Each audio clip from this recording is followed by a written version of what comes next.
आइए हम लोग आज √5 को नंबर लाइन पर रिप्रेजेंट करते हैं। ठीक है, represent √5 on the number line. इसके लिए हमने एक लाइन लिया है जिसपे -1, 0, 1, 2, 3, 4 ये इक्वल डिस्टेंस पर है ना, हमने ले लिया है नंबर्स को इस कंपास के मदद से। ओके, अब आइए सबसे पहला जो काम है हमारा वो है इस नंबर लाइन पर 2 यूनिट 1, 2 पर हम लोग क्या करेंगे, एक राइट एंगल ड्रॉ करेंगे। राइट एंगल आसानी से ड्रॉ होगा और बिना इसको गंदा किए एकदम बिल्कुल साफ साफ दिखेगा। हम लोग क्या करेंगे कि प्रोटेक्टर के हेल्प से, है ना, प्रोटेक्टर के हेल्प से राइट एंगल 90 डिग्री का कोण बना लेंगे। 90 डिग्री का लिख के लिए देखिए हमने मार्क कर लिया और उसके बाद इसको 90 डिग्री ड्रॉ कर लेते हैं। क्लियर है? इसको कंपास से भी बना सकते हैं लेकिन वो थोड़ा जटिल भी है और यहाँ पे एक आर्क लीजिएगा फिर क्रॉस कीजिएगा, उसके लिए अलग अलग आर्क, तो थोड़ा सा गंदा जैसा दिखता है, इसलिए हमने राइट एंगल देखिए बना लिया। ये हो गया हमारा राइट एंगल, 90 डिग्री बना लिया। अच्छा, इसका कुछ नाम रख देते हैं हम लोग।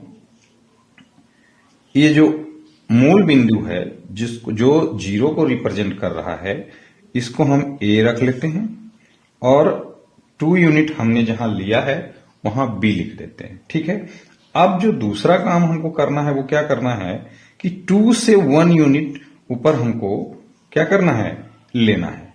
अब देखिए क्यों लेना है 1 यूनिट, क्यों 2 यूनिट, ये हम बनाने के बाद आपको समझाते हैं। अब देखिए इस पॉइंट से B से हम लोग इस परपेंडिकुलर लाइन पर जो 90 डिग्री के लिए ड्रॉ किए हैं उस पे 1 यूनिट हमने क्या कर लिया, ले लिया। इसको, इस पॉइंट को C से हम डिनोट कर देते हैं, C लिख देते हैं। क्लियर है? अब इसको क्या करेंगे कि हम लोग A को C से ज्वाइन कर देंगे। आइए A को C से ज्वाइन कर देते हैं। ठीक है, A join A to C, ये लीजिए C ज्वाइन हो गया। यही हमारा √5 होता है। ये कितना होता है, √5। अब क्या करेंगे, सिंपल, AC चूंकि √5 है तो इसको AC को रेडियस लेंगे। क्या करेंगे, AC को रेडियस। ठीक है, देखिए AC हमने रेडियस ले लिया है। अब रेडियस लेकर एक आर्क ड्रॉ करेंगे। सिंपल एक आर्क क्या करेंगे, ड्रॉ कर देंगे। ये आर्क जो हमने ड्रॉ किया इस नंबर लाइन को जिस पॉइंट पर इंटरसेक्ट किया यही पॉइंट हमारा √5 कहलाता है। मान लीजिए ये जो पॉइंट हुआ है ना, ये पॉइंट हमारा, इसको D से हम लोग क्या करते हैं, यहां पे लिख देते हैं। अब क्या हो रहा है, अब जरा ध्यान से देखना है क्यों ये पॉइंट √5 को रिप्रेजेंट करता है। इसको हम लोग समझते हैं, बहुत शॉर्ट में समझते हैं। देख लीजिए, एक लाइन लेते हैं, फिर से कंस्ट्रक्ट करते हैं एक राइट ट्रायंगल।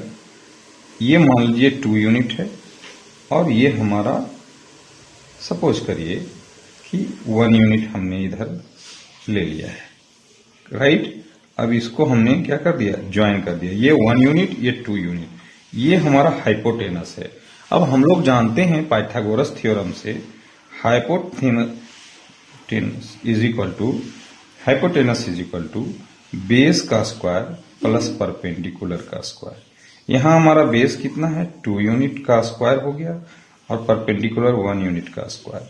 ये 2 का स्क्वायर है तो 4 + 1 इज इक्वल टू √5। देखिए क्यों हमने 2 यूनिट लिया और क्यों इसमें 1 यूनिट हमने लिया इधर, है ना, ये पता चलता है कि √5 आता है। ठीक है, 2 यूनिट और 1 यूनिट चूंकि राइट एंगल बनाते हैं। अब यहां देख ले, ध्यान दीजिए कि AB कितना है, बराबर 2 यूनिट। BC कितना है,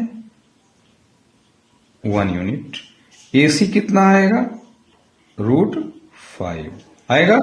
और AC को रेडियस लेकर जब हम आर्क ड्रॉ किए तो AC बराबर भी AD है, AC बराबर AD, इसलिए AD इज इक्वल टू √5 और D रिप्रेजेंट √5 ऑन